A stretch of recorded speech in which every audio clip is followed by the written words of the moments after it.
Hello guys, welcome back to another inspo. For today's video, we're going to show you how to use CommBank Tap and Pay. So if you're interested, let's get started. So the first thing that you want to do here is you first need to make sure that you or your device here is compatible to CommBank Tap and Pay.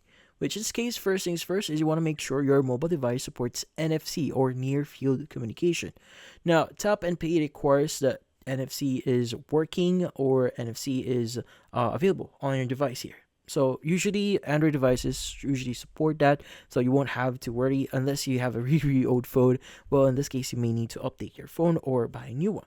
Now, in this case, the next thing that you want to do is you want to proceed on the activation process. Now, this is directly from CommBank's web page or their website. So what you need to do is you want to open up the CommBank app and you want to log in into your account.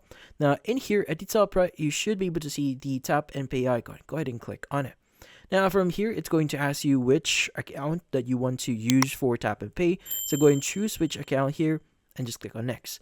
Now from here, you could go and choose the style to wake up or use Tap and Pay here. So first is you have the wake and tap here. You just need to wake up your phone screen without the need to unlock and tap the terminal to pay. So in this case, you just need to wake up your phone and just use it to pay for something on the store.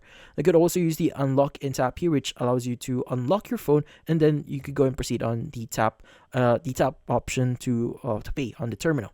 Also, you have the open the CommBank app and tap in order for you to use this security feature. So in this case, the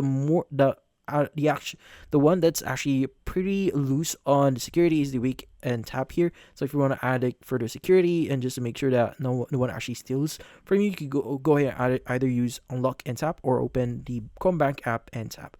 But yeah, go and click on next and your setup you should be good. But hopefully this video is able to help you. Like and subscribe to enough the inspo. Thank you for watching.